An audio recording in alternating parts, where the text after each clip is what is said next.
Salam Aybelek. Salam, salam gowmaya deleňiz. Huda şükür gowy. Eşdilýärmi?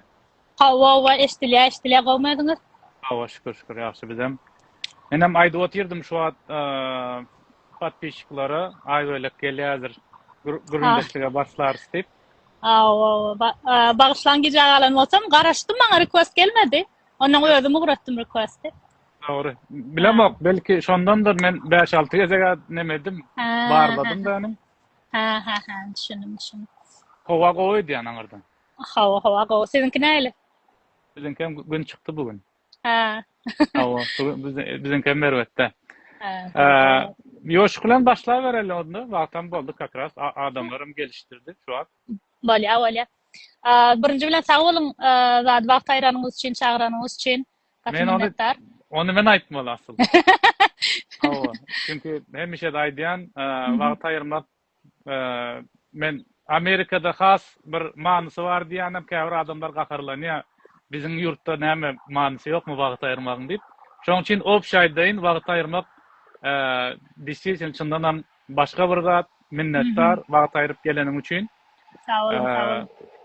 Bir başlaly özüň hakynda bir aýdyp berseň, nerede ýaşaýan, ondan soň tema girer. Bolýa, elbetde. Salam her kime gatnaşçylara. Meň adym Aýbelek Amanmuradowa. Özüm Kaliforniýada, San Francisco Bay Area'da ýaşaýan. Bäri bir näçe ýyl mundan PhD üçin geldim. UC Berkeley'de statistika PhD okudum. Özüm Türkmenistanly, Balkan welaýatyndan. Başga näme aýdaýyn. Şu adam esasy temamyz şu online learning bilim platformasy başlattım. Şu adam Sağ olun. Sağ olun. Elite'm adı näme dady? Elite. Elite. Okay. Elite online school mu näme dikdi diýär? Online. Elite online school dikdi şu at ya da gysgaça Elite diýseňiz bolýa. Esasy dadymyz ingliz dili okutmak. Esasy ugrupymyz. Online ingliz dili kurslarymyz bar, lüboy derejede. A1dan beginner'dan başlaýa, C1 ya da soňam IELTS, TOEFL ýaly dil egzamenleri de taýinlaýas. Iň esasy şol kiçi grup kurslarymyz bar, bir mugallim bilen individual sapaklarymyz bar. Onuň daşyndan hem elbetde başga da zatlarymyz bar, ugrularymyz bar, matematika bar, matematikada lüboy derejesini tutoring edip bilýäs. Kiçi klas, 1-nji klas okuwçydan başlap uly uniwersitet derejesine çelli olam SAT, GRE diýen egzamenlaryň matematikasyna da taýinlap berýäs bir sapaklarda. Başga da daşar ýurt, meselem Ýaponiýanyň MAX tip egzameni bar, uniwersitetde girmek üçin şonuň matematikasyna taýinlap bilýäs. Ondan ýöz Türkiýe egzameniniň onuň matematikasyna taýinlap bilýäs. Paraşo matematikada zadymyz bar, ugrumyz bar. Onuň daşynda başga da dillerimiz bar. Rus dili, türk dili, Ýapon dili, Korey dili, nemis dili we fransuz dilleri şu wagt. Bir mugallim tapyp berýäs. Mugallimlerimiz başga dillere. Başga da meselem diýeli şu dil öwrenesim gelýär diýip çynyňyz bilen ýüz tutsaňyz, oňa da mugallim tapyp bilýäs başga dillere de bir sapaklar üçin. Düşündüm. Haýsy diller diýdiňiz ýene bir gezek geçseňiz dilleri? Elbetde. İngiliz dilinden başga, iň esasy ugrumyz ingliz dili, onuň daşyndan başga rus dili, türk dili, Ýapon dili, Korey dili, nemis dili, fransuz dili. Şu wagt şolary.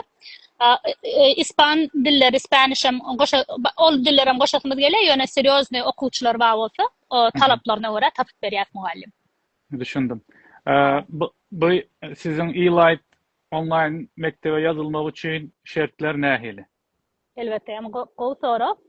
Indi lüboy ýerden biziň bilen habarlaşyp bilýäňiz. Instagram zadymyz bar, elite.school diýip sahypamyz bar, şo taýdan direkt ýazyp bilýäňiz. TikTokda da bar, elite.school.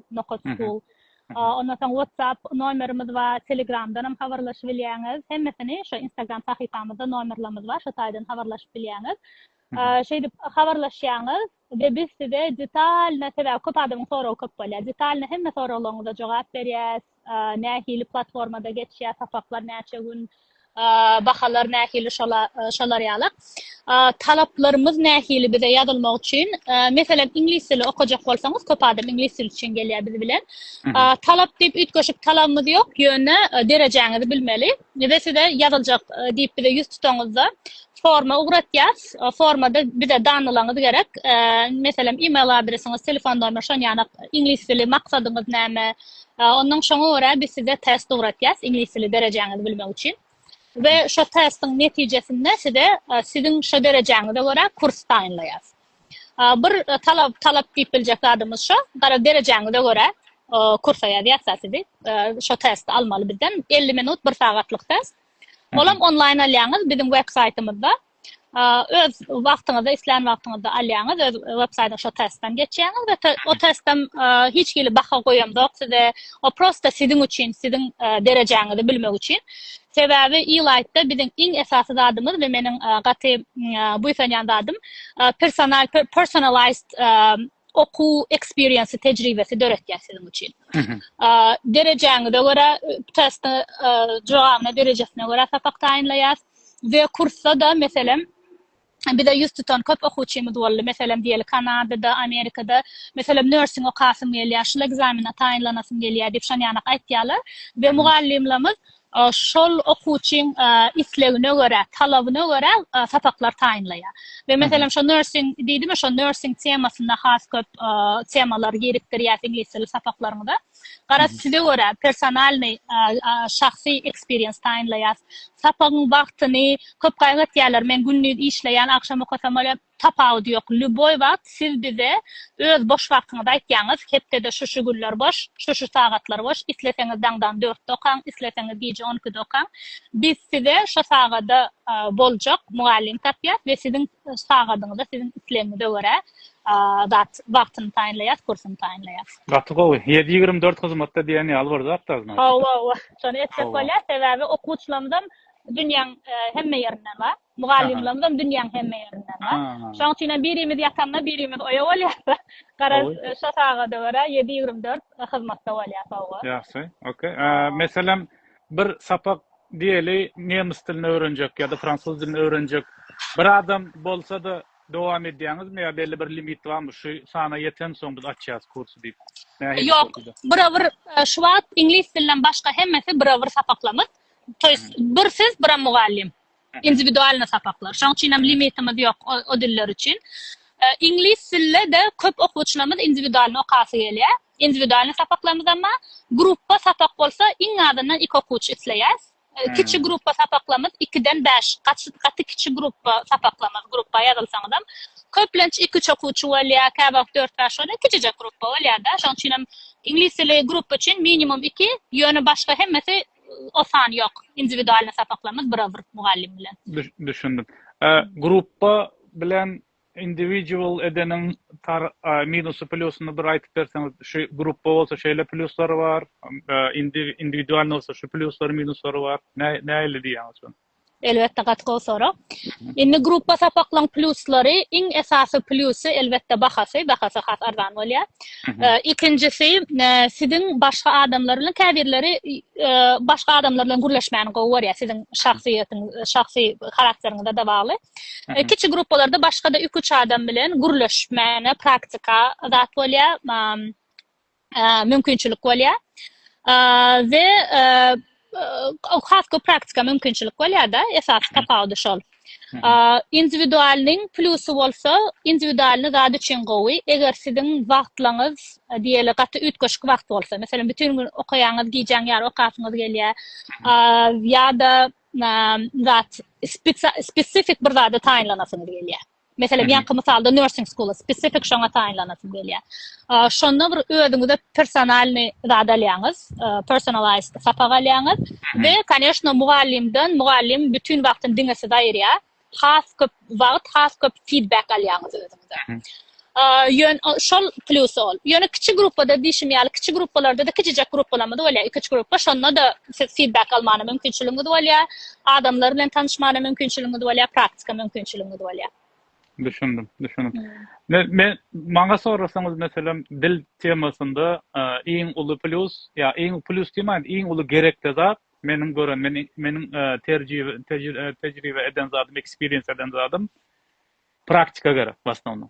Şol biri bilen praktika. Meselem diýeli, men sizden fransuz dili alanda, onuň men diýsem Maňa bir ýene praktikada real bir okuwçy ýa-da birini tap berip bilersingizmi? Haça bir ýazyşyň arasynda gürleşýän. Şoň ýaly nemede edip berýäňizmi? Edil şu wagtdan ýana hyzmatymyz ýok. Sebäbi size görä başga okuwçy tapmak biraz wagt uzyn alýa, käbak mümkin bolmaýar. Şu wagt meselem fransuz dili okuwçylarymyz bir mugallim bilen okaýarlar. Ýöne şonda da mugallim bilen diňe iki çak tapak da mugallim bilen köp taktik etmäni mümkinçilikleri bolýar. Doğru. Ýöne muallimimiz meselem diýeli sapagyň daşyndan size meselem bir ýerde diýeli online speaking club bardyr, size ýa-da online bir website, Moodle ýa-da şon ýaly resurslar tapyp berip bilerler. Düşündüm. Muallimimiz elinden gelen netýärde gara siziň gadyňyz soralaňyda. Düşündüm. Meselem okuwy sizden aldylar, gutordular, sertifikat berýäňizmi ýa bir neme hatta berýäňizmi ýa oňa zat ýokmy? Hawa isleýänler üçin gutoranlygy barada hat berýäs. Hawa isleýänler üçin ýöne köp okuwçymyz özleri üçin okaýar. Ýöne elbetde isleýänler üçin şu Elite School'dan şu levely gutordy diýip hat berýäs. Gatygy. Tölegleri nähil edip bolýan, meselem diýeli Türkmenistanda ýa-da Türkiýede bolsa adam näde töläp biler? Gatygy sorak hemme ýerde töle kabul etýäs. Aşgabatda ýörüýte zadymyz bar, bugalterimiz bar. Aşgabatda baryp telefony jaňlaşyp naliçini töläp bilýäňiz, manatda da töläp bilýäňiz, dollarda da töläp bilýäňiz we eliňizde çek berýärler, tölänliňiz barada hat berýärler. Zatda hiç geliş wada çelli o töledik, töle gelmez, oňa situasiýa bolanok. Gaty zat ynamdar adamlarymyz bar Aşgabatda. Aşgabatda şeýip töläp bilýäňiz. Daşary ýurtda Lüboy ýerde, Amerikada ýa aňsat zel bilen kabul etýäs ýa-da zat uradyp bilýär, invoice uradyp bilýär emailinde. Başga Ýewropa ýurtlarynda da şon ýanak, Türkiýede de şon ýanak invoice uratýas poçtaňda. We şo fatura uratýas türkçe diýilýär. Ondan şo faturany ödäp bilýärler ýa-da isleseler käbirler Türkmenistana tölejek diýseler Türkmenistana da töläp bilýärler. Şu wagtda çelli bir ugrunu tapmadyk ýerimiz ýok da PayPal'dan töleýärler, Wise'dan töleýärler. Dünýäň Lüboy ýerinden. Rossiýada da töläp bilýärler Sberbank ötken. Garaşan ýak bir ugrumyz bar, Rossiýada da töläp bilýärler. Garazem ýerde aňsatlaşdyrylan. Yeter okumak islesinler da adamlar. Okasaňyz bolýa, okajak diýseňiz, ugrun tapýas, töle gaýgatmaň isleseňiz Aşgabatda, meselem käbirlere öz daşary ýurtda bolsa da Aşgabatda maşgalam töleýär diýär, that's okay. Ýa-da özler Aşgabatda bolsa da, dogonum planym Dubayda ýa-da Türkiýede şo tölese bolýar. Tapawdy ýok, biz faturany uratýas ýa-da PayPal'dan Lüboy ýerden töläp bilýärler. Düşündüm. Gatygy hyzmata başlapdyňyz, üstünlük arzu edýän. Sağ olun. Siz indi Elite bilen baglanyşykly ýene açyklardyňyz bolsa, bellek geçsem soňdan başga soralarym bar size. Bolýa. Elite bilen iň esasy zat bizim öz platformamyz bar, online websaytymyz bar. eliteschool.com-a girýärler okuwçylarymyz. Şo taýdan her okuwçy meselem ýüz tutsansaň biz olara account açyp berýäs. Öz email adresiňiz, paroluňyz bolýar, şo taýda girýäňiz, klasyňyz bolýar. Men şu görkezip bilerin bolýan kem gowgornanok ýöne hemme zat biziň zadymyzda bardyr. Elite School, elite.school Instagram sahypamda girseňiz platformamyz işleýişi zady bar. Garip öz accountyňyz bolýar we şol accountdan sapaga girýäňiz. Sapak materiallary bolýar. Garip bütün siziň okajak şu ingliz dili ýa-da Lüboy dil textbookuňyz şo sahypaňyzda bolýar. Her sapakta mesela listening exercise bolýar, shadowing, speaking exercise'lar bolýar, pronunciation exercise'lar bolýar, başga näme grammatika, vocabulary exercise'larymyz bar. Gaty udobny platformamyz bar. Geçen iki hepde ýeride ýörüýte platformamyzda Moodle trial sapaklar geçirdik, okuwçylara görünürler. Okayan hem okuwçylar we mugallimlerimiz hem gaty halaýar. Sebäbi şu bir websayta girýärmeli. We şo taýda sazbon mugallima jaň etýäňiz, mugallim bilen hem görýäňiz, hem mugallim bilen sapak materiallaryny geçýäňiz. Garaşa taýda özüňiz hem dinläp bilýäňiz, dinlemeli exercise'lary, ondan soraglar, exercise'lara jogap berseňiz, momentalna size göni şo dogry ýalňyş jogaplary websaytymyz görkezýär. Mugallim hem şo bir wagtda siziň eden jogaplaryňyzy görýär, gara mugallimem gön ondan size feedback berip bilýär. Gaty udobny websaytymyz bar. Käwagt şo zat bolmasa videolar her döwletde internet ütgeşigräk işleýär. Aslında websaytymyz problemasız işleýär. Meselem Amerika, Ýewropa ýaly döwletlerde bolsaňyz hiç kili problema bolmaly. Videosyny, platformasyny ýene käbir döwletlerde azad edip bilýär. Ýuwaşrak işläp bilýär, azad edip bilýär. Şonda mugallimlerimiz Zoom ýa-da Google Meet sylkadan sapak geçip bilýärler. Ýöne sırawny meselem o diňe video zwanogy üçin atak hemme materiallar platformada ýene bolýar. Öýüşleňizden platformada bolýar. We meselem sapaklamyz köplenç hepdäniň 3 güni bolýar. Живой sapaklar. 3 tane hepde живой sapak. Ýöne onuň daşyndan любой wagt öz islen wagtyňyz şu websayta girýäňiz, upражнениýalaryny edip bilýäňiz, öýüşleňizi edip bilýäňiz, geçen sözleňizi gaýtalap bilýäňiz. Garaşanyň daşyndan hem pastaýanna girip okap bilýäňiz materiallary. Ratama. Ratama. Şonda oglanlar gyýdylar, eger okumagy isleginiz bar bolsa, galan zat e-light online mekdepde bar. Aňsa Yeni bir kıvat koştamalıyam olmadı. Ve meselem köp okuwçylarymyzyň köpsi, men başda garaşam okudum. Men has köp Türkmenistandan, Orta Aziýadan okuwçy bolar ötdüm. Ýöne okuwçylarymyzyň köpsi aslında daşary ýurtda, esasen Amerikada ýaşaýan ildeşlemik. Ve şolar üçin gaty gow mümkinçilik esasen daşary ýurtda bolsaňyz, täze gelen bolsaňyz, dil öwrenmeli bolsaňyz, sebäbi bärde daşary ýurtda meselem Amerikada size türkmençe ýa-da rus dilini okudyp biljek adam tapmak kyn. Biz size meselem köp okuwçymyz täze geldim hiç täze düşünemok, maňa türkmençe düşündirip biljek mugallim bamy ýa-da na rusça düşündirip biljek mugallim bamy diýip soraýarlar. Hawa size görä tapyp bilýäs. Şol ina meselem türkmençe iň esasy aýryjalygymyz diýilýär türkçe, biz aýratynlaşdyrýan. Size hem türkmençe hem rusça ýa-da rusça düşündirip biljek mugallim tap bilýär. Siz bir aýdaýmaly türkmençe gürlesin, rusça gürlesin diýäňiz ýa-da native speaker mugallimlerimiz amma. Ýok men bilen diňe inglişçe gürlesin diýseň, şon ýanyk mugallimem tap bilýär. Ikinji gow tarapymyz ýanky diýişimýalak islan wagtyňyz, islan günüňiz. O duhun giýjäň ýarydaňdan size görä tapyp bilýär. Wagtyna aýarlap bilýär. Başga da ve daşary ýurtda bolsaňyz bahalarymyz has amatly. Bärde meselem tutor tapjak bolsaňyz, Amerikada mugallim tapjak bolsaňyz bahalar has gymmat bolup bilýär. Biz olara görä has amatly bolýar bahalarymyz. Ve öz türkmen ildeşlemede şon ýanyk maslahat berýän bize ýurtmaňyz daşary ýurtda bolsaňyz, sebäbi ingliz dili gerek. Diýip bilersiňiz, ay men işleýän, okaýan ýerinde diňe näsen türkler we orslar we maňa dil wapşa gerekkä, işte ýaşap ýörnä, işte mana gerekkä, okamak maksadym ýok diýseňiz, men okumagy maslahat berýän, ingliz dilini öwrenmegi maslahat berýän bolýar Amerikada bolsaňyz, sebäbi çağılaňyz ulalar, olar bilen gürleşip bilmersiňiz, düşünşip bilmersiňiz we dili bilmek, ingliz dili bilmek siziň öňüňizde has köp, has uly mümkinçilikler açar. Şoň üçin hem gerek diýseňiz hem ingliz dili okumagy maslahat berýän, bize ýüz tutuň, biz size görä mugallim taparys. Isleseňiz da adam bilýär, trial sapaklamdan malýar, diňe birçe sapak aljak diýseňiz hem onu edip bilýäs. Men şonu sorajaktym. Trial bamy? Trial barlap, ondan soň şoňa görä karar berer ýaly.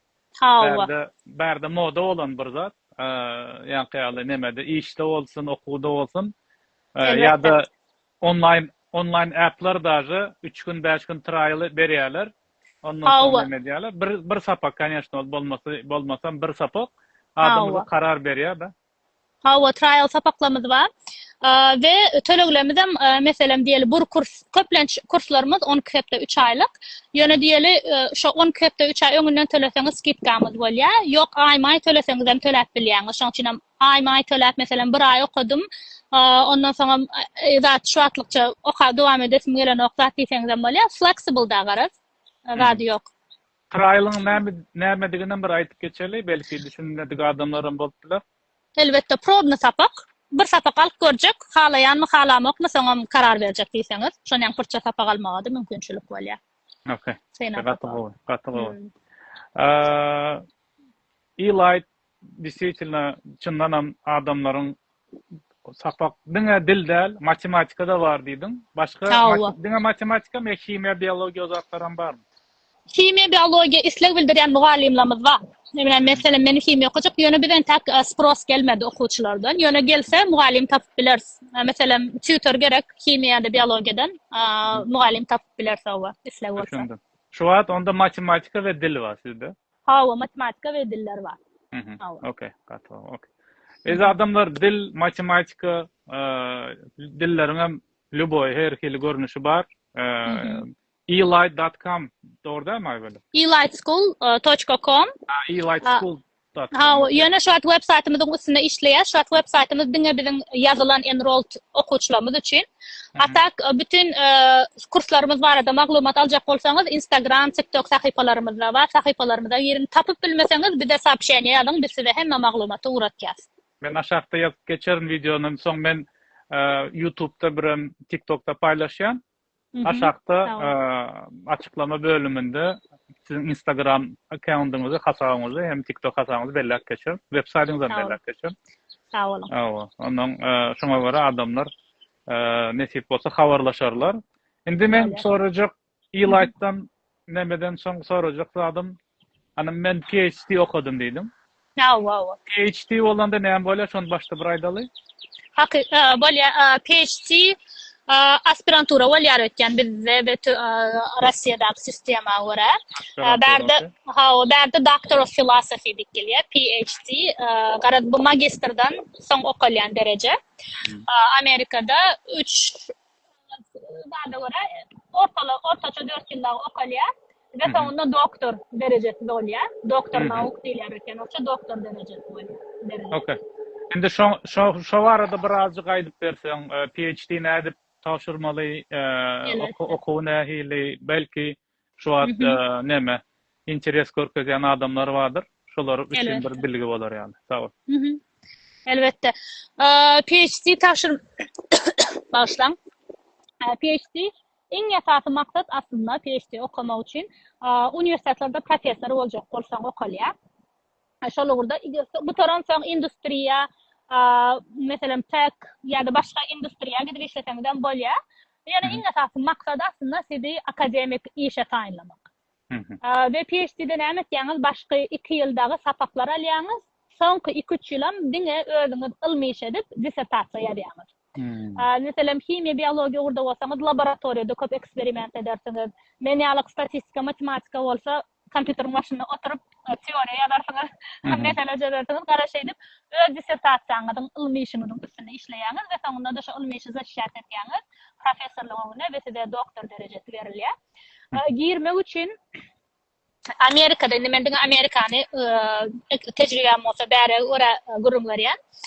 En esası egzaminlerden GRE dip bir egzamin sorulya. Onun içinde de matematika ve İngiliz dili var. Bir de matematika muallimi GRE'de tayinlat berip biliyor, kstati, Eli School'da. GRE egzamini var. Inni bulanlara Amerika'da olsanız bilyenlersiniz. Hem ştat hem üniversitet ütköşük. Kâbak GRE islemeyen üniversitetler var ya. Yani benim tecrübemde diyelim top okullara, skollara gelecek olsanız köplenç GRE gerek oluyor. Dışarı yurttan international student olsanız dil egzamin sorulya. Bu TOEFL ya da IELTS şolardan biri oluyor.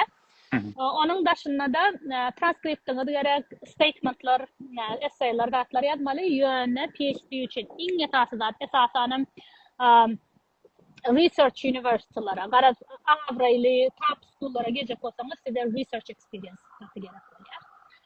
ilmi iş tecrübeniz olmalı geçmişte. Bunun öňünden mesela PhD okasynız gelýänini bilseniz, öňünden bir näçe ýyl öňünden taýinlanıp başlamaly. Undergraduate, bakalavr etýän döwrüňiz, master etýän döwrüňiz siz professorlar bilen ilmi iş tecrübeniz olmaly bolýar we şol professorlardan size gowy rekomendasiýa hatlar gerek bolýar. Menin tecrübemde şu ikisi en esasy. Research experience ve rekomendasiýalar. Siz awraýly professorlardan, gowy professorlardan rekomendasiýa alsaňyz, köp professorlar, sizi kabul etýän professorlar transkriptinizi adyňyza bakalaňyza sereden ogam. Şol diýeli öz uğruna awraýly professor gowy rekomendasiýa berdi, bolly, şoňa ýany kabul etýärler. Ve PhD kabul edilenler biraz magister ve bakalavrdan ütköşüp mesela bakalavr ve magisterda üniversiteden kuotalar bolýar. Şunça okuwçy kabul etmeli ve kabul ediş komitetler kabul etýär.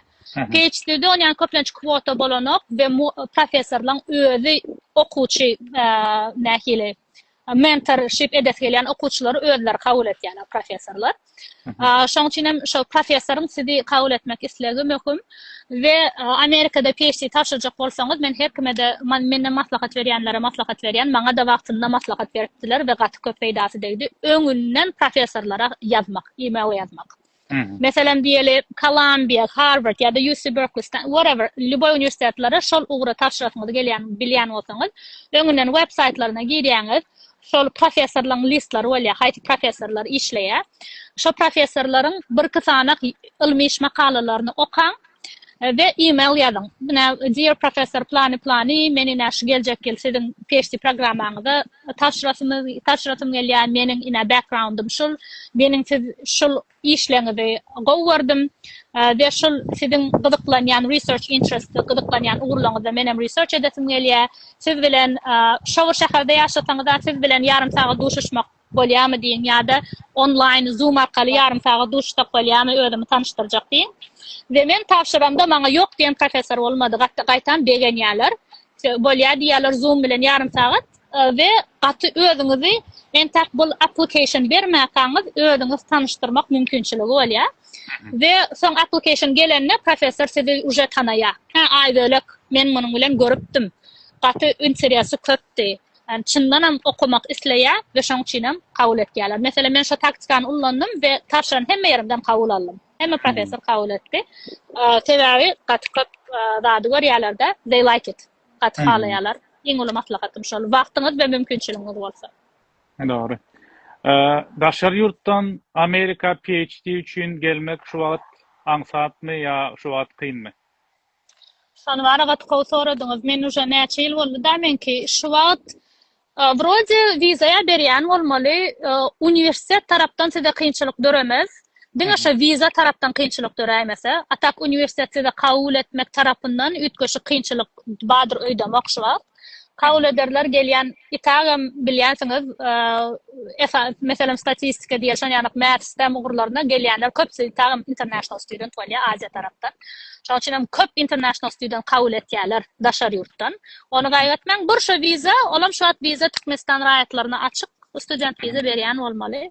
Bir şonu diýämeseňiz. Düşündüm. Mesela PhD kabul edildi adam, bäri gelen soň mesela işläp bilýärmi ýa işläp bilen okun PhD döwründe?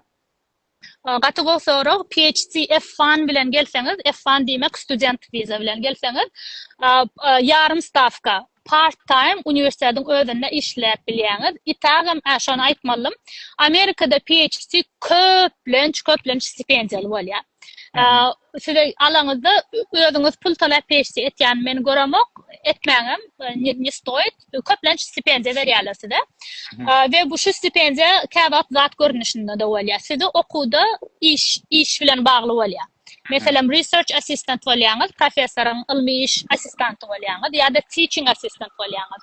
Professoryň sapa okutmak assistanty bolýaňyz. Ve şoň bilen baglaşyk size aýlygam töleýärler. Şo sizin işiňiz bolýar.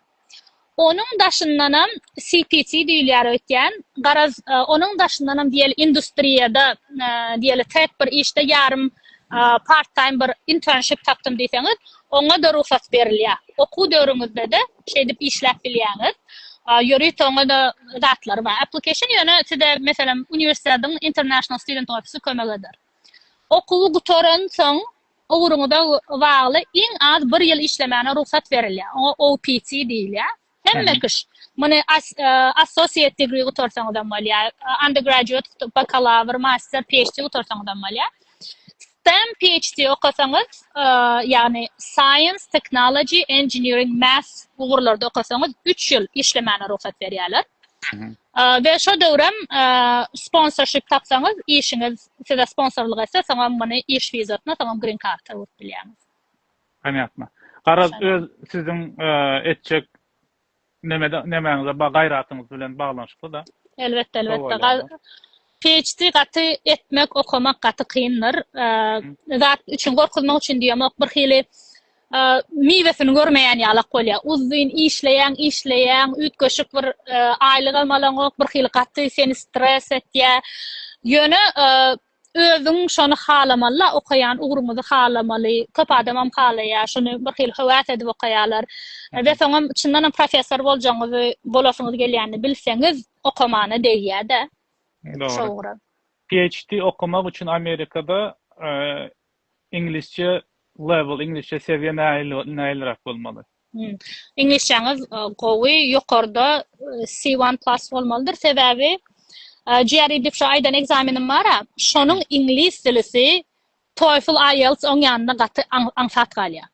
Ýöri-de GRE ingliz dili egzamini onuň aýry bir vokabularysy bar, akademik zatlary bar, sözleri bar, ýazyw, writing zady bölegi gaty kyn. Şoň üçin advanced levelda bolmaly GRE boljak bolsaňyz. Ýöne muny gorkuzmak üçin diýem, suwary edil Amerikanlar ýala kurlamak gerekkä. Köp gelýänler köp agyr aksenty bolýar, grammatический ошибкалар etýär. Ýöne siziň meselem iň esasy maksady şu da PhD-de siziň ilmi iş ýazyp bilmek, şu ilmi temalarda gurlaşyp bilmek okuýuňyz bolmaly. Siz diýeli köçede kän gurlaşyp bilmän bilersiňiz, ýöne gowy dogry ýazmany okuýuňyz bolmaly. Sebäbi PhD-de iň esas etýän zadyňyz ilmi iş ýazmak, köp paperlar ýazmaly bolýaňyz. Ve şonu doğru dürüst yazmak ve köp paperlaram okamalı bolýaňyz. Şu ilmi işleri okap bilmek, şonu düşünmek, okuýuňyz hökman bolmaly, ýoksa kösenersiňiz. Düşündüm.